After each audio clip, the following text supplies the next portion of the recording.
नमस्कार दोस्तों, ocean network में आपका स्वागत है।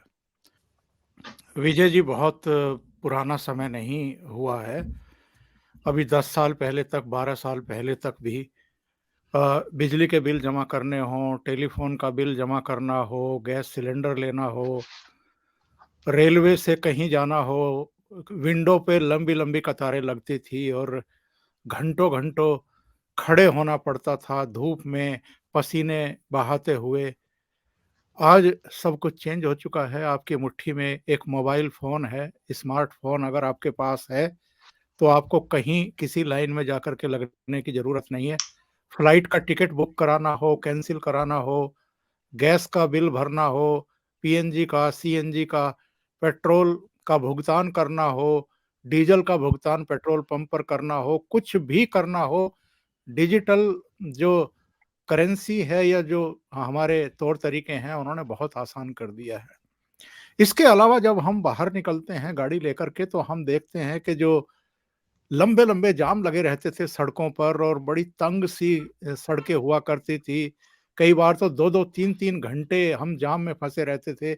यहाँ से अगर मेरठ भी जाना होता था, तो सबसे पहले तो नहर का पुल ही आ जाता था, फिर मुरादनगर, उससे पहले मुरादनगर, फिर मोदी नगर और मेरठ पहुँचते-पहुँचते हमें पता लगा कि साढ़े 3-4 घंटे लग गए। अब मेरठ पहुँचने में हमें 45 मिनट लगते हैं और ये केवल उदाहरण यहाँ का नहीं है। देश के अलग-अलग हिस्सों में, अलग-अलग राज्यों में हम ये सुविधा देख रहे हैं, अनुभव कर रहे हैं। तो ऐसी स्थितियों में अभी भी हमारे यहाँ कुछ ऐसी पॉलिटिकल पार्टियाँ हैं, जिन्होंने कुछ खास कभी किया नहीं। लोगों को कतारों में ही खड़े करके रखा। उनके तौर तरीके, उनके नज़रिए, उनकी नकारात्मकता अभी भी बदल नहीं रही है। क्या ये इर्रेलेवेंट होने जा रही हैं ऐसी तमाम पॉलिटिकल पार्टियाँ और ताकतें?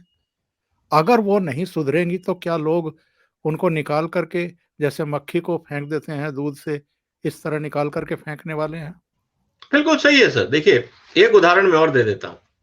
पहले अक्सर सड़क के किनारे आपको पुलिस वाले पैसे लेते हुए दिख जाते थे। आजकल नहीं दिखते। और आपको अक्सर दिखा होगा कि कहीं रिश्वत दी जाती है तो कोई ना कोई दूर से मोबाइल में फ़ोटो ले लेता है और फिर उसकी बेचारे की नौकरी भी जाती है। वहाँ के एसपी, डीएसपी और सबको जवाब देना पड़ता है, चल क्या रहा है तुम्हारे एरिया में। तो ताकत तो देखिए आज आम आदमी के हाथ में बहुत ताकत आ गई। इसीलिए मैं सबको बोलता हूँ कि आप कहिए मत। सबसे ज़्यादा पावरफुल जो टूल है वो है फ़ोटोग्राफ। हर आदमी की जेब में मोबाइल है। कहीं आपको कोई चीज गलत दिखती है, सड़कें टूटी हुई दिखती हैं, नाली जाम दिखता है, ओवरफ्लो दिखता है, आप फोटो लीजिए और कंसर्न मंत्री के ट्विटर अकाउंट पे भेज दीजिए, सोशल मीडिया पे डाल दीजिए, देखिए कार्रवाई होती है या नहीं, क्योंकि वो तो लाइव प्रूफ है। वहां का इंजीनियर, सब इंजीनियर या जो भी आपके बाकी अधिकारी हैं, पुलिस इंस्पेक्टर, वो बोलेगा नहीं sir everything is under control. वो फोटो से समझ में आ जाएगा कितना कंट्रोल है, सबको दिख रहा है। तो कहने का मतलब ये है कि आम आदमी के पास वो ताकत है, इसका भरपूर इस्तेमाल करिए। अगर इस देश को आपको सुधारना है, ये आपका कंट्रीब्यूशन होगा नेशन बिल्डिंग में। तो घबराइए मत कि लोग क्या बोलेंगे, आप अपना रोल प्ले करिए। रही बात दूसरी बात कि आपके पास इस समय जो आपने कहा कि ऐसे बहुत सारे पॉलिटिकल लीडर हैं जो शोर मचाते हैं, आज भी क्रिटिसाइज करते हैं। सर उनको पूछता कौन है? अगर आज उनके पास जन समर्थन होता तो वो सत्ता में होते ना। कहने का मतलब ये है कि सर देखिए, ऐसे समाज में डेमोक्रेसी के अंदर डिफरेंस ऑफ ओपिनियन तो हमेशा रहेगा। आपको हमेशा इस बात के लिए ये हम कभी नहीं कह पाएंगे कि 100% लोग किसी एक राजनीतिक दल के साथ हैं, चाहे वो बीजेपी हो, कांग्रेस हो, लेफ्ट हो या कोई भी हो। 100% लोग आपकी तारीफ करें ऐसा इम्पॉसिबल है, क्योंकि कई कारण होते हैं। मैं आपसे नाराज क्यों हूं, मुझे आपकी शक्ल क्यों नहीं पसंद, उसके 500 कारण हो सकते हैं। आपकी तरक्की देख के मैं जल रहा हूं, यह भी एक कारण हो सकता है। नहीं नहीं जी, ओंकार जी तो ठीक पत्रकारिता नहीं करते, उनका प्रोग्राम बेकार है। क्यों? क्योंकि उनका प्रोग्राम इतना सक्सेसफुल है कि मेरे को उससे जेलसी है। तो मैं कैसे कह दूं ओंकार जी अच्छा काम कर रहे हैं? मेरे को तो ईर्ष्या है आपसे, तो मैं तो आपके खिलाफ ही बोलूंगा ना। उसका कोई जस्टिफिकेशन नहीं है, वो जेलसी ही है। तो ऐसे बहुत सारे लोग हैं समाज में जो इनसिक्योर हैं। ऐसे बहुत सारे लोग हैं जिनकी कॉम्पिटेंसी नहीं है लेकिन एस्पिरेशन बहुत ज्यादा है। ऐसे बहुत सारे लोग हैं जिनके पास क्षमता नहीं है कुछ करने की, लेकिन कोई कर रहा है तो उसकी टांग खींचो।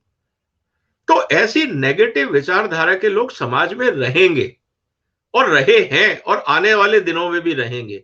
ये हमें सोचना है कि इस देश के हित में क्या है, हमें क्या सही लगता है, और जो सही लगता है, जो देश हित में है, वो हमें करना चाहिए। अगर ऑपोजिशन ने अच्छी बात करी, हमें उसको भी कहना चाहिए, बिल्कुल सही सजेशन था। सरकार ने अच्छा काम किया तो हमें कहना चाहिए सरकार ने सही कदम लिया। और अगर कोई क्रिटिसाइज करता है तो मेरा जनता से एक ही निवेदन है, आप उनके क्रिटिसिज्म पे अपना टाइम वेस्ट मत करिए। आप सिर्फ उनसे एक सवाल करिए कि ठीक है, आपको ये चीज पसंद नहीं आई, आप अपना अल्टरनेट मॉडल बताइए। बस एक सवाल करना है। आपको नहीं पसंद आया, वेरी गुड, कोई प्रॉब्लम नहीं है। क्या होना चाहिए था आपके हिसाब से, कैसे ठीक होना चाहिए था, ये बता दो। इतना ही सवाल करिए। तो जो लोग क्रिटिसाइज करेंगे उनको ये बात समझ में आ जाएगी कि बुराई करना इज नॉट एनफ। अगला सवाल जनता का ये होगा, आपको पसंद नहीं आया, हो सकता है, आप बताइए कि ये काम बेहतर तरीके से कैसे हो सकता था। अगर आपके पास कोई सजेशन नहीं है, सिर्फ क्रिटिसिज्म है, तो ये आपकी लाइफ का फ्रस्ट्रेशन है, ये आपकी इनकॉम्पिटेंसी है, इसके अलावा कुछ नहीं। तो ऐसे लोगों को, जनता को इग्नोर करना चाहिए। हाँ, अगर पॉजिटिव कंस्ट्रक्टिव सजेशन आता है उसकी तारीफ करनी चाहिए, और उस सजेशन को मैं तो कहूंगा वापस सोशल मीडिया के माध्यम से जो करंट गवर्नमेंट है उसके भेजना चाहिए कि यह सुझाव हमें अच्छा लगता है, कृपया इस पर विचार किया जाए। क्योंकि हम सब एक ही एजेंडा पे काम कर रहे हैं कि अपने देश को आगे कैसे बढ़ाया जाए। और जो लोग देश को पीछे खींचना चाहते हैं, जबरदस्ती का शोर मचाना चाहते हैं, उन सबको साइडलाइन कर दीजिए। क्योंकि इस देश में इतनी संभावनाएं हैं, इस देश में इतनी क्षमता है कि अगर हम 24 घंटे भी काम करें तो भी कम है। तो इस देश की जनता के सामने एक बहुत बड़ी अपॉर्चुनिटी है कि हम सब इस देश को अगर आगे बढ़ाना चाहते हैं तो हमें पॉजिटिव कंट्रीब्यूशन करना होगा। और जब हम पॉजिटिव कंट्रीब्यूशन करेंगे तो जो हमारी नेक्स्ट जनरेशन है, हमारे बच्चे हैं, हमारे जो समाज में पिछड़े लोग हैं, उन सबको आगे बढ़ने का मौका मिलेगा।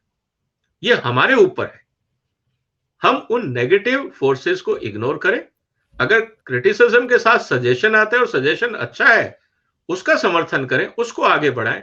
लेकिन सिर्फ नेगेटिव एनर्जी अगर कोई फैला रहा है, ऐसे लोगों को साइडलाइन कर दीजिए, क्योंकि वो आपका और हम सबका टाइम वेस्ट कर रहे हैं।